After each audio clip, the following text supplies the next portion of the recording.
Welcome along, everybody. I produce a program every weekly on Newcastle Radio on 105.3 New FM, where I get the opportunity to interview artists, whether they be local or national artists. And just recently, I interviewed Anthony Lee, who's a good mate of mine, and he mentioned a story in that interview about a duo that he put together back in the early 80s, and I was intrigued and I decided to find out a little bit more about the story. We've got them both in the studio today, Anthony Lee. Hello, mate. Hello, Anthony. And Christian Anderson. And Christian Anderson. And the duo was called Somewhere Nowhere. Firstly, why the title Somewhere Nowhere? Do you know why? We're predicting the future. We don't know. We were just probably trying to come up with a name. It's a bit like Duran Duran and that kind of. Yes. Trying to get into that kind of. Oh, okay. Yeah, Yeah, that was we the were. 80s, We wasn't were. it? It was the 80s, and we were riding that synth pop wave. I was very hip at the time. I was a European DJ. Yeah. I used to import the latest records from London and play them in a little nightclub in Kochi. And basically bring in the latest music that I heard in Europe just before I migrated to Australia. Yeah, and I remember you bought me for my birthday Grace Jones' Slave to the Rhythm. Of course. I loved it. So you basically, the whole premise of the duos, well, it was in the 80s, so I guess you weren't inspired by the 80s, you were inspired by the music that was yet to come. I'm still inspired. But how I'm still there. But how it basically started off, I was playing the piano in a little nightclub in Sydney, in Coogee, called Peppers. Right. Peppers nightclub. And it was a bloody front for the underworld, wasn't it? Says there was some we saw all the colourful unsavoury characters back there coming in in. those days. Yeah. But Christian and I used to work downstairs in the restaurant. So I'd play piano first, and then Christian would come in as the DJ and start about 10 o'clock. But With the hair. You had the hair. I'm going to show some photos of you. When you, yeah. And in your heyday. Oh, yeah. So, but Christian used to start his DJ stuff at 10, and I'd hang around because we'd get free drinks, wouldn't we? Oh, we can just walk behind the bar. Yeah, we used to walk behind the bar and One get thing our own Anthony drinks. likes is a free drink. I believe do. me. And but anyway, you were tinkering with all these toys that you got from Hutchings keyboards, you know, right. all the latest Roland sequencers and new keyboards, and you were a trained audio engineer. Yeah, I was. I always wanted to work in recording studios, and so I've always had an interest in that. And synthesizers fascinated me because you could make any sound you wanted. Yep.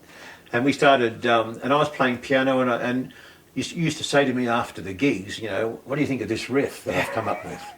You know, and it'd be this great little bass riff, and I think, wow, that's great. And I'd put a melody to it, and he'd say, yeah, I like that. And then we'd both think, what about some lyrics? And then we'd start coming up with some lyrics. And I remember we gradually used to bring more keyboards into your piano stage. Yeah. So eventually he had his keyboards, I brought mine in, and we just used to jam.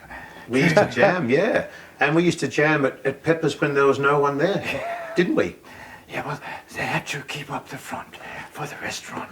Yeah. So they could have the liquor license for the nightclub, which, of course, gave them a chance to sell all sorts of exotic merch. It's a real underbelly thing, isn't it? It was. I remember being there years ago. I don't know if I should talk about this, but downstairs, John, we'll just say John X, took me downstairs, and They're scared he used already. to call me Tonykins, and he'd say, I want to introduce you to these some people downstairs.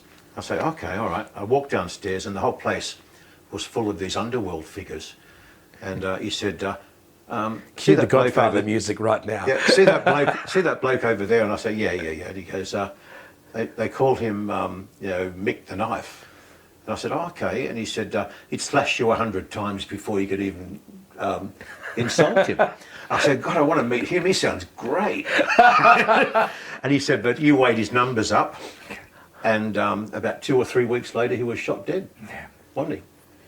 Yeah, that was happening. Just a bit of a disease going around. Yeah, there was. And, How did you guys survive it? Like we just, We stayed out of it. Just played lucky you did. Basically, I was interested in music. I didn't care about anything else. Yeah, we were in our own little bubble downstairs, away from all that stuff. So it was great. Yeah. So Christian, you moved to Australia, DJ at this club. Originally, were you more of a musician or a DJ? I What was a came bass first? player originally. A I bass used to player. play heavy metal music. Yeah. But when I came to Australia, I played in some cover bands, AC/DC cover bands. Yeah. But when I became interested in electronic music, that's when I got a gig as a DJ. Wow. Played Bronski Beat and all that. Yeah, Bronski Beat and all that That's a stuff. great, yeah, it was a great era, wasn't it? It was a great era. Because I was just becoming a teenager back in those years. Yeah. Not that I want to brag about it. Now you were 43 in those years. Now listen, do you remember? You used to always dress outrageously. My parents used to call you the grass parrot. We did a telethon once, and he looked like a grass parrot. And my mum and my dad, who was like the quintessential old Aussie, said, "God, he looks like a grass parrot."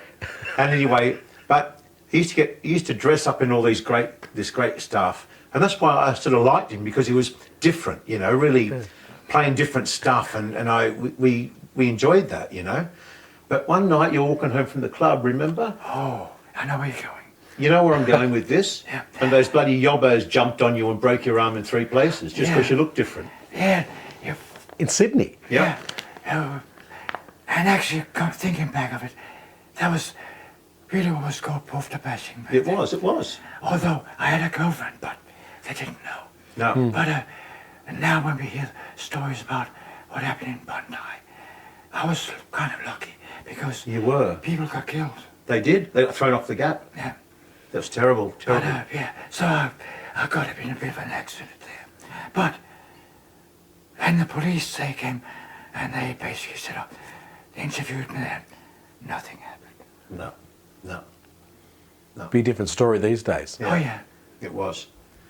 Yeah, no, that was back in, because after the nightclub, I used to head in to Oxford Street, because that stayed open till 7 in the morning. And we played in a few bars in Oxford Street. Oh, but in there, I went to the Exchange Hotel to listen to the latest basic gay music, because that's where the real pumping, good dance music. Yeah, it was. Frankie Goes to Hollywood and all that Yes. stuff. Yeah, Snap. that was great. It was good stuff, wasn't it? It was great stuff. It still is good stuff. Still is. So both of you working in this nightclub Yeah. front, collaborating, getting ideas together. You started to develop recordings and songs of your own. What happened with those? Well, we went to Hutchings Keyboard. We used to go and buy all your gear. Yeah. And I used to buy my gear, which is in Bondi Junction. They had a studio there, a little recording studio, and all the bands used to record there. Yeah. Metal as anything. I remember one day walking in and the keyboard player for Metals, who's by the way dead, by the way. Mentals. Yeah. Yeah. Greedy Smith. Oh, Greedy was there. He was sitting down there, and because I was in Hutchins all the time, occasionally I'll be brought down to Guardian Sounds on their keyboards. Yeah. And the models were there. Yeah. In Excess. Yeah, there was lots of Dragon. I can't remember. There was a lot. Yeah. Remember we saw poor old Mark Hunter when he got the cancer and he bulked on all that weight. Yeah. But going back to Oxford Street, can you remember we used to play in the Aubrey Hotel? And we used to have a change room right next to where all the drag queens were. Oh, I don't remember that. Oh, we used to, there was 2 bars. There was a common bar where the drag queens used to use the bar as a show stage. And we used to be in the quiet bar where we used to play, you played a piano set, and then we did Somewhere nowhere set. some experimenting with all sorts of different ways of doing it. Yeah. Until we just gave up and had everything on backing track. But tried to actually get things synced up, and it was a nightmare. It was a nightmare, wasn't it? Not like it's easy now. Yeah. But my God, it was hard in those days. But remember, we recorded our first single at Hutchings. Yeah. No Changing No Changing Me. That was a great little song. I want to do a film clip for that one as well. Did it get airplay? It did. Triple J. They were all over it, weren't they? Yeah. We used to be driving through Sydney, and our song would come on the radio, and we think, wow, but not just once. All the time they were playing it, weren't they? And then from that, we had a Spanish television crew came out, and they videoed us for a Spanish video program, and then from that we also got onto a UK video program that went to about 24 million people through the UK. Because back in the 1980s in Australia, it was more rock influenced. Oh, yeah. I suppose your music infringed more on Europop, which is probably why it was picked up over there in Europe. It was, but I don't know, we always tried to be a little bit different, didn't we? Well, we were kind of, we were around about the same time when Pseudo-Echo came out. Yeah, yeah. And there was not enough space for too many people doing that kind of music. Yeah. Because their big hit at the time was Funky Town, wasn't it? That was before Funky Town. Yeah. Back when they had listening. Yeah. And do you remember we were going to get a drummer at one stage, and the drummer from the Models was going to come and join us? Yeah. That would have been cool. It would have been cool. I don't know how we could have coped though. But we recorded our single and got a lot of airplay with that. And I thought, wow, this is great. But I don't know, but after that we we tried and we tried, didn't we? Yeah. And things were just hard. It was hard for us to keep going, even though we had these great songs up our sleeve. And I thought, these are good songs, we should record it. And we did actually record a lot of demos, didn't we? We did. At Hutchings, we spent lots of money doing lots of demos. And but when I say demos, they were basically finished songs. They were good, yeah. They were good for the 80s, you know I'm what I mean? surprised Molly Meldrum didn't cotton onto these. Yeah, but, well, anyway, but I guess 1982 we started, and we kind of fizzled out about 85, didn't we? 85, 86, yeah. Yeah, That was about the time you moved to Newcastle.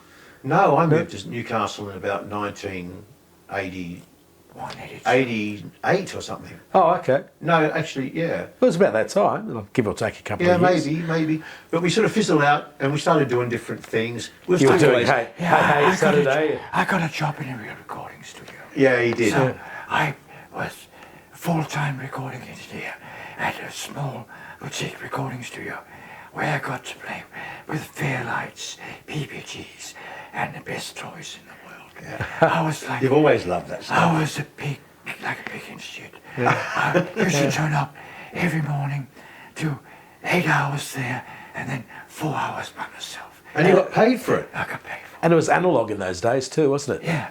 Yeah. And Avalon compressors and everything else. It was a lot. Sitting in a studio for that many hours was a lot easier on the ear and the brain. Yeah. Because it wasn't digital. Completely pale. Yeah. Never saw sunlight. Yeah. But this is a project, isn't it, that we almost got there. We missed by that much. It's just a matter of sliding doors. And I said to Christian, it must be frustrating. It is frustrating. You were that This is close. a project that it could have been something, couldn't it? Could have. And I always said to Christian, one day we're going to finish doing what we started. Yeah. Just as a full circle thing. And then, unfortunately, I got a bit of. I used to have a good singing voice, although I was out of tune all the time. But I could actually make. But I ended up getting stuck at home, because of some chemotherapy and home chemotherapy it was. Mm-hmm. And I set up a little studio, got back into it, and I started playing with some of the old songs. I know. So I sent him a copy of something I doodled with, remember this. And he started sending me the files, and we look at them and we think, yeah, we can start doing some stuff with this. Well, Trying to pick up where you left off. Yeah, because poor bugger got tongue cancer, wasn't it? Yeah. And it was bad at the time. I remember you phoned me up and you were in tears. We were both in tears on the phone. Well, you made me doodle that to me, yeah. Yeah, I know. And but I mean, you're not on your own here, you know. No. It's part of getting old.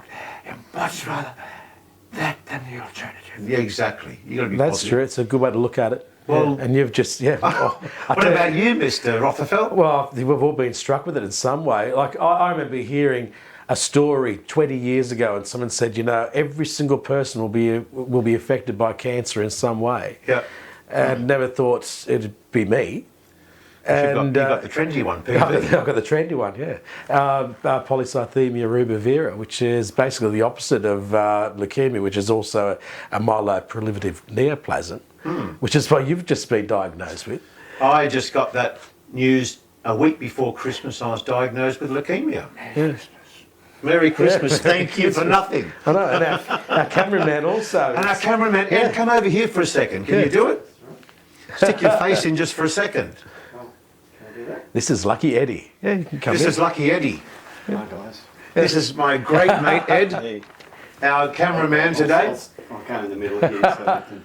And you got bloody leukemia 2 years ago. I did. Bit of a shock as well, like for you guys. Yeah. It was, but it was all, like, for me it was very quick, like... Yeah, it was. Get in, once you came over, I said, right, let's get it. It's amazing how, okay, over. your music in the 1980s, and you never made it, right? To get a disease like leukemia in the 1980s was basically a death sentence back then. It was. And this is how times have changed. We're into the 2020s now, and something like leukemia is curable, or you can live with it. Yeah. You'll die with it, but you can live with it. Yeah. And now we're in the 2020s, and you've got another opportunity to try and see if you can finish the project, to see if you can make this happen. Yeah. And Thank look you at guys, thank you guys. And look at us. We're like, it's not the coffee club, it's the cancer club. I know. So we've all got something in common. It should be music, which it is. It is music. Which it is. So anyway, I guess you're probably wanting to know why now. I'm wanting to know why now.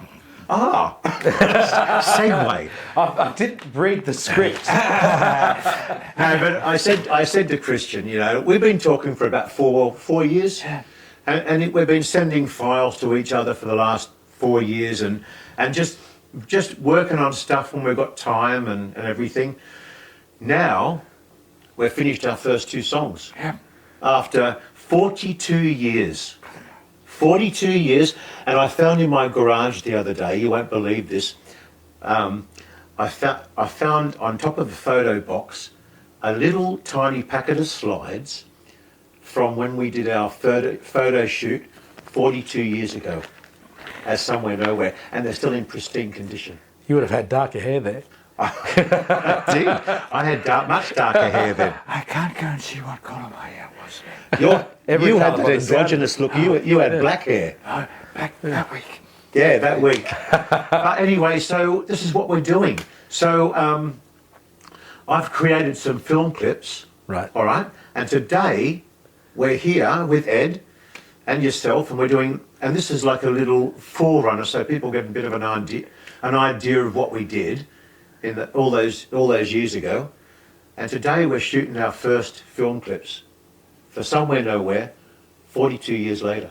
Yeah. History in the making. Yeah. The longest music project in history. It is, isn't it? It's going to be great Crazy. to finally see it come to fruition and to see it completed.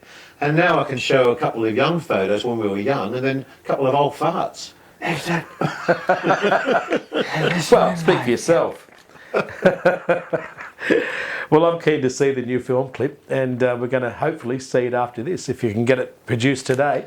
Yeah, well, yeah. Well, thank you, Rox. It's been a pleasure. Thanks for letting me take the opportunity to interview you. It's a great story, and I hope it doesn't just remain a story. I hope we can make some music history with this. Thanks, mate. Thank you. Cheers. More later.